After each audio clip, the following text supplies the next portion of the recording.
Welcome to Conversation with Zaki Baruti, with your host Zaki Baruti. And like always, I want to give a shout out to my biological family. What's happening to the Universal African Peoples Organization, what's going on, and to New Life Evangelistic Center family headed by Reverend Rice. Keep up the great work.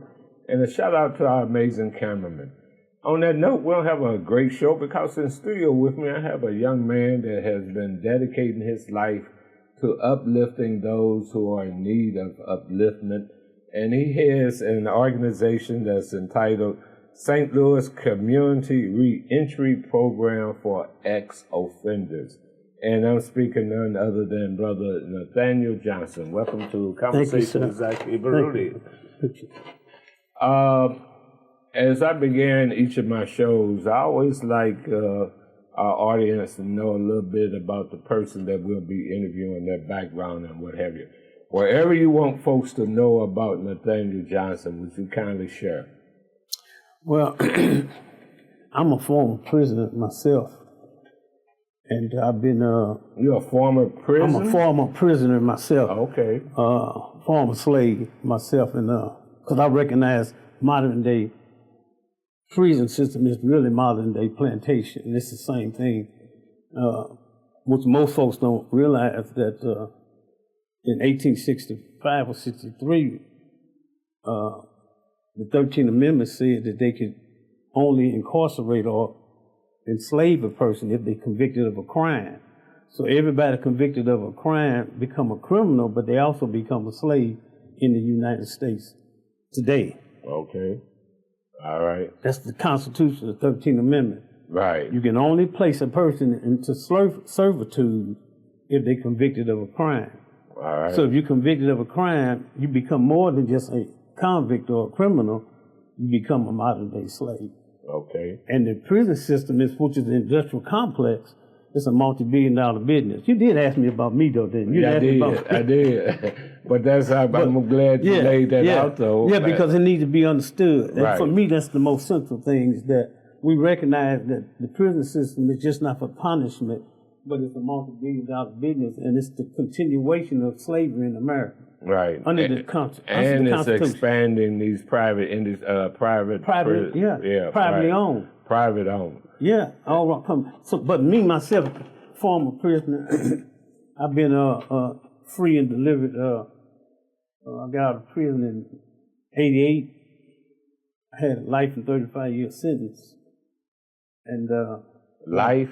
I had life and 35-year sentence. Okay. In 1973, I got convicted, and in '88, by the grace and mercy of Yahweh God, I was released. Because there was no way possible I could have got on my own. It wasn't through the courts, it wasn't through a writ, it wasn't through a motion, it wasn't through a new trial, it wasn't a good lawyer. It was by grace and mercy, and I know that today. Had it not been, I'd still been there. Wow. And so in '88, after I got out, in 1890, I got delivered and set free from my indoctrination and my addiction. So, when you say addiction, as well as, I'd be remiss to ask, so what were you convicted of? A murder and robbery. Murder and robbery. Mm-hmm. Were you innocent or were you guilty? I was involved in that. You were involved? Yeah, I was a gang leader for most of my life. I was a juvenile offender before I became an adult offender, which is the usual process. Now, how did you become, just out of interest, I know a lot of people who become incarcerated start off young. Yeah. What happened in your life? Did you have a family structure, mother, father? In the house? I had. See, it's systemic. I mean, it's by design. Reform schools, they called it reform school, but actually it was a breathing ground for adult criminals. Okay. You go to reform school as a juvenile, 9, 10, 11, 12 years old, like I did, then all of us end up in adult penitentiaries. Mm-hmm. So it's the breathing ground for it. Yeah. But early on, then, for you to go to a reform school, then you was I was a dropout. Oh, okay. Again, systemic. I end up dropping out of school. Unlike Sister Wilma, she went to school, went to college, became a teacher. I dropped out of school, became a criminal, and went to prison. And that's the process, So most people that drop out prison, drop out of school, we'll drop into prison. Right. You're gonna be somewhere. Right. And so I became a gang member, a gang leader, and then after that I become a dope fiend, alcoholic. Now I'm robbing and stealing and doing everything everybody else do. Wow. When you had that indoctrination. Right. And you know what, you took me on a spiritual thing with the story of Paul, if I'm correct, who was he was more or less like a criminal too. Sure. Am I right? And Sure. then he was able to transform himself. So what made you transform yourself to the point where you have St. Louis Community Reentry Program for ex-offenders? Well, after I got out in 88, when I got out, I was still a Muslim. I was practicing Islam for 18 years in the Moore Science Temple of America. And I'm thankful for that experience and my experience with the Black Liberation Movement. All of them things made me who I am. So I'm thankful and grateful for all of that experience. Even my prison life and my criminal life. I don't be who I am today if I don't go through that. Right. But once I came home, I couldn't find a job. I couldn't live everywhere because, like sex offenders, murderers, they have a problem of finding housing and employment. Even though I had a college degree, I graduated from college in prison. Okay. I wouldn't go to school in the streets, but I graduated from college, and I got my GED in prison. So I wouldn't do school in the streets. Every time I got locked up, first place I went, school. Right. Gift. Now you took me on another historical trip with Brother Malcolm X, El-Hajj Malik El-Shabazz. That's what I'm talking about. But on that note, we'll have to take our first break. Since 1972, New Life Evangelistic Center has been on the front lines, reaching out, helping the hurting, the homeless, the fatherless, the widowed throughout mid-America. Yes, although it's had its roots in St. Louis, it now has expanded throughout mid-America into India and Africa, Haiti, and other places around the world. Oh, what a history New Life Evangelistic Center has. And we have many of these history books available to you, and they're right there on Amazon. And if we can help you get one of those, you contact us at 314-421-3020. But in addition to all that, we want to share a lot of that history with you right here as we take a look at how the work began and how the Lord has taken us throughout the years and the miracles that we have seen, all because of caring people like you. You're part of the history of the New Life Evangelistic Center. And we're believing that 2025 is the year that the center is going to become alive and seeing the Lord do exceedingly beyond we can even ask or think. We're on the verge of miracles. Yes, New Life Evangelistic Center has a rich history, but there's much more yet to come. And that's why I'm inviting you to familiarize yourself with the history of the past and be a part of the miracles of the present. Yes, let the Lord God Almighty work in you and through you.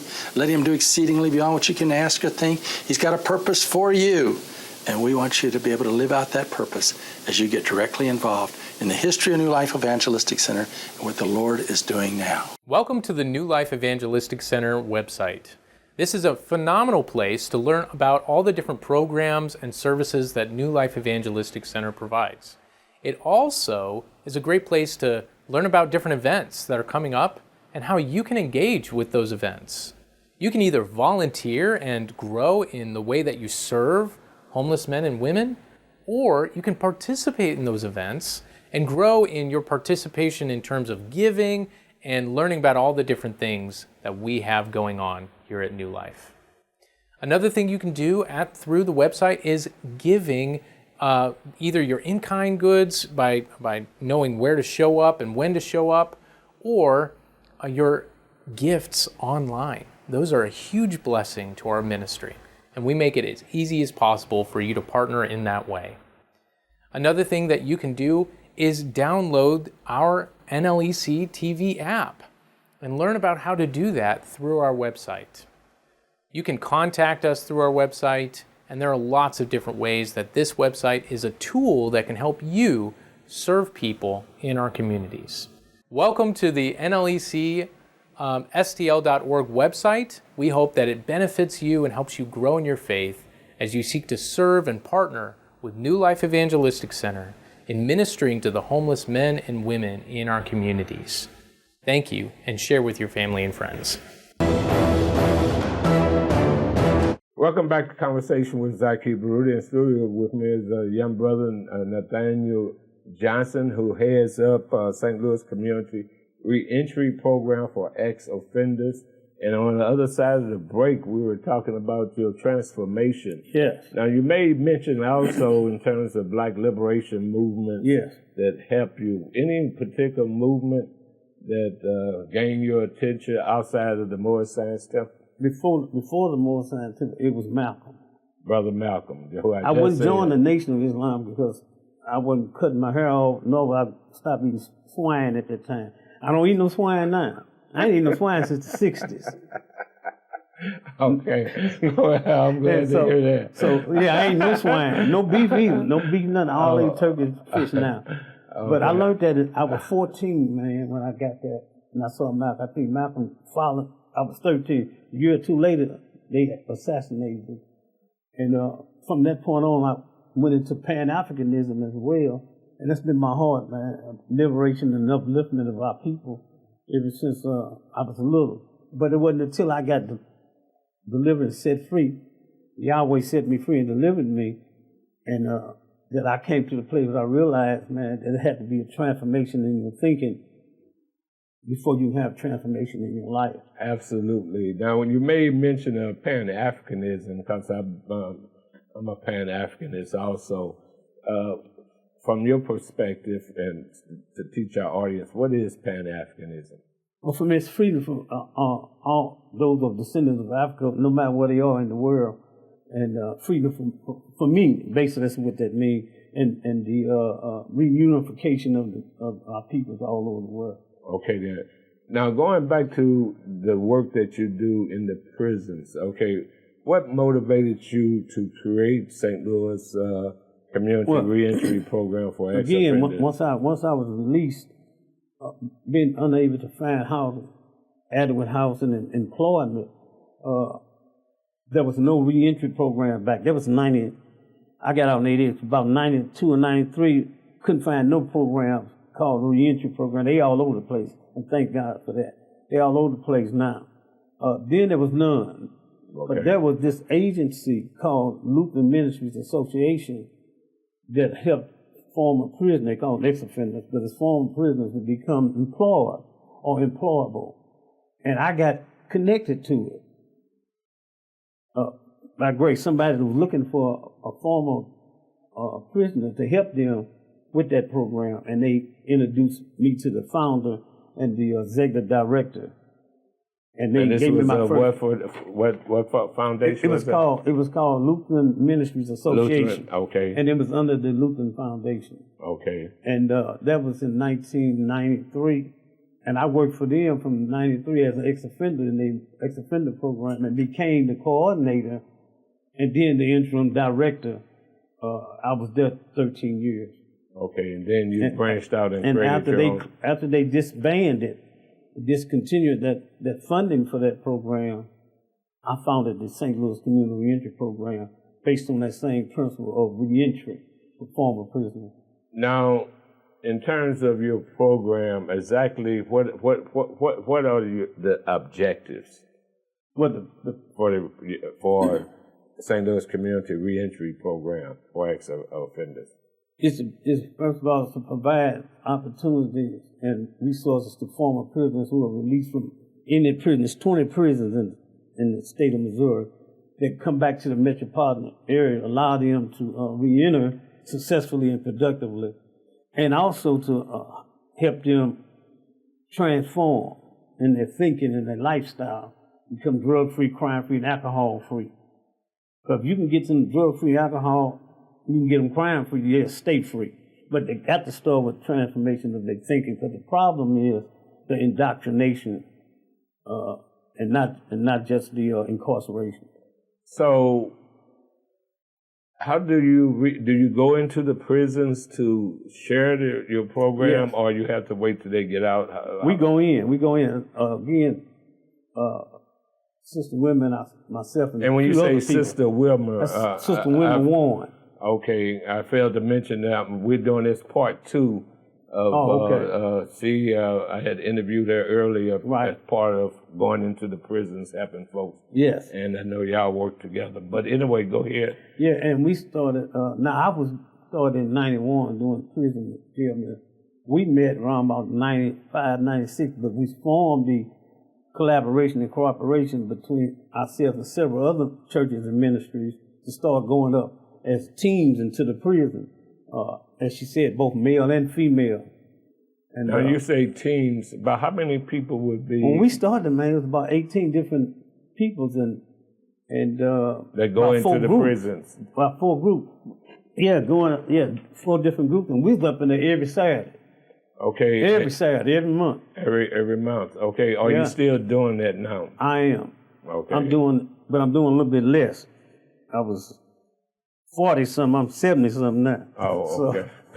But yes, sir, we were going every Saturday, even though we got down to 2 teams, my team and her team, but we were still going. In recent years, I'm going twice a month on Saturdays and once on Sunday. Now, when you go, what kind of response do you get from the people who are incarcerated? Are they in attendance Yeah. to you? And when you're there, is it like teaching classes, or what do you exactly do? We do both. We do both. We do the service. I do a service on Sunday at the Pacific Prison. I also used to do Freedom from Addiction at Pacific on a Thursday, but they discontinued that. In Gem City, we do the Freedom from Addiction program both Saturdays, the 2nd and the 4th Saturday, I think it is. And so we go in there and we do biblical steps, 12 steps, but it's biblical. Something like Celebrate Recovery, but ours is from the Life Recovery Bible. And we're teaching them spiritually that the problem is spiritual and not chemical. Okay. Yeah, that's just your mindset. Right. All right, we got to take a break. It's so easy to get tired out, burned out, and worn out, and that's why we have to let the rivers of living water flow over us and believe that God is doing a new and great work at this time, standing up to the oppressors that come from every different direction, having God wash us from clean from all the fears, the worries, the uncertainties, the what-ifs, and stand up for justice at this moment. Justice doesn't mean just us. It means letting the rivers of living water flow through us as we get in touch with God. This past week, I've been reading a book on George Washington Carver, a great man who had every excuse in the world just to kind of go through life. But instead, when he saw a problem, he cried out to God and believed Him for a solution. He cried out to God at a young age, said, Lord, show me your universe. And He said, it's too great and too big for you. Well, Lord, show me man, how he's made up. He said, that's too big for you. And then he said, Lord, show me a peanut. Show me how a peanut's made up. And what did he do? God used that man to turn the South upside down as he came up with all these different usages for the peanut. And instead of just growing cotton, they started growing peanuts, and he started showing usage for sweet potatoes and so many other forms of vegetation in life. One man calling out and letting the wisdom of God flow in him and through him. This is the first day of the rest of our lives. So let's give the Lord our life, not our excuses. Let's believe Him, like George Washington Carver did, to do exceedingly abundantly beyond we can even ask or think. This is a glorious day, and He's promised to release His unlimited power in us. He says, ask, it shall be given you. Seek, and you shall find. Knock, it shall be opened unto you. He tells us in John 14:12, behold, I tell you the truth. If you believe in me, Jesus said, you can do the very works I do. Yes, even greater things. I'm going to the Father. Whatever you ask the Father in my name, I will do it. George Washington Carver did that. You and I can do that. We can see the unlimited unlocked in our lives as we stop whining and start becoming winners and let the power of God flow in us and through us. Welcome back to Conversation with Zaki Baruti. In studio with me is Brother Nathaniel Johnson, who's heads a St. Louis Community Reentry Program for ex-offenders. You have a 12-step program of trying to, or I should say, successfully getting people to transform their lives. What is that 12-step program? Can you? Yeah, well, it's called Freedom from Addiction, the next step. And Bishop Matthew Ferguson, our pastor at Abundant Life Fellowship Church, started that in '93, and I became me and my wife, we became the leaders and the directors of it in '97. And I've been doing it ever since. Everything I do, that I incorporate that, because I understand that deliverance and healing and freedom from addiction is primary before you can get them to anywhere else. Right. Because if you continue to give them job, clothing, housing, and they still sick, then they're sick with the addiction. But what are the 12 steps, right quick? Well, the 12 steps is just like the NAACA steps, you know, step 1, step 2, step 3, all the way to step 12, and we just do them biblically. Okay. Each step have Bible verses for them. Oh, so okay, so those 12 steps you're saying is associated with a biblical quote. Yeah. As you teach them. Oh, yeah, okay then. yeah. Okay then. Well, give me one biblical quote that you use that is very popular to you. You must be transformed by the renewing of your mind. Okay. Yeah. Central. Right. How successful would you say, from your experiences, that you've been able to transform folks in your reentry program where they don't fall back into the addiction? And that addiction is basically, I know, on some of these hard drugs, such as what, heroin, crack, cocaine, this new stuff they got out, fentanyl, and all them other nols they got. This stuff killing people instantly. Yeah. But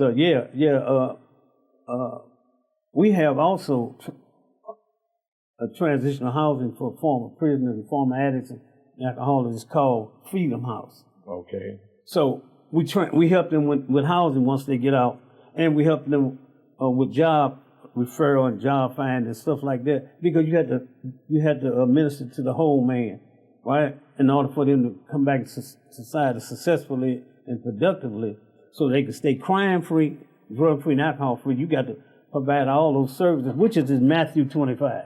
Okay. Feed them, clothe them, shelter them. So what would you say has been the success rate? Oh, we've been doing it, man, since then. So that's about 30-some years. We had great victories, man. Success.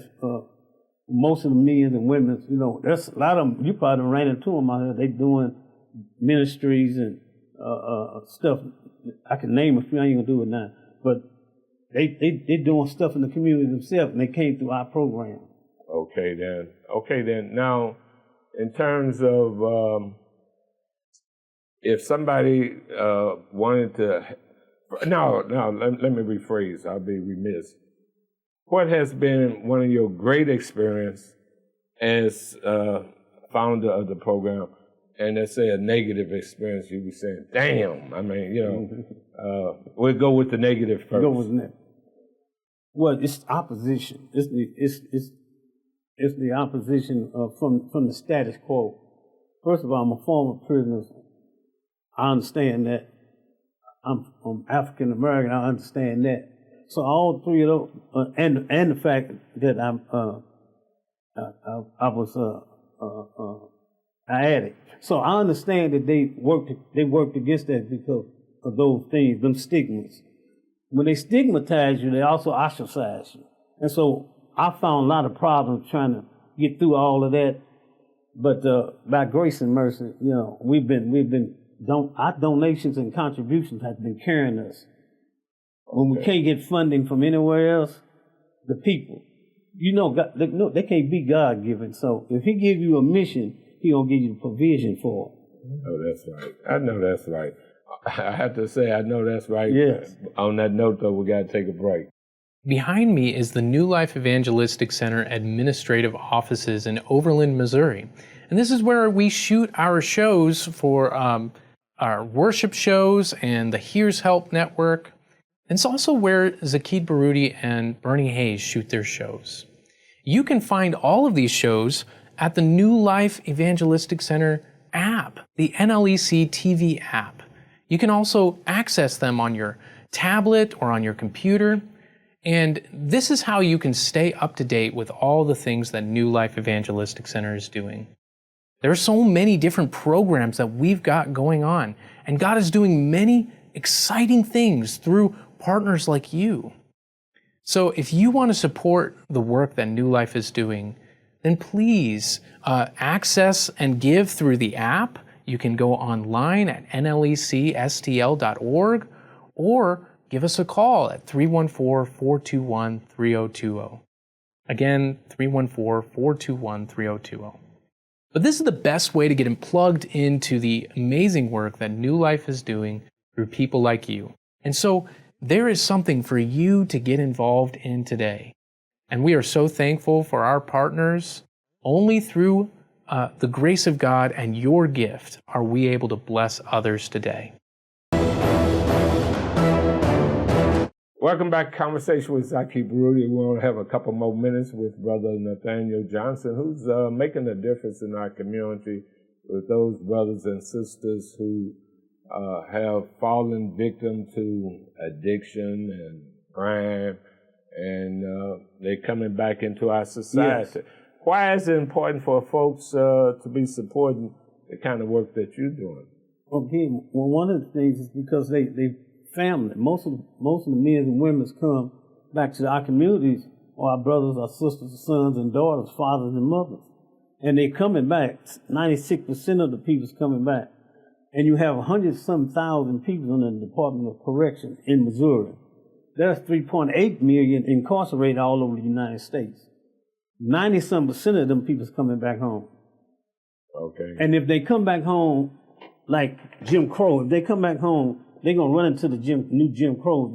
They're going to be hard to get a job, hard to get housing.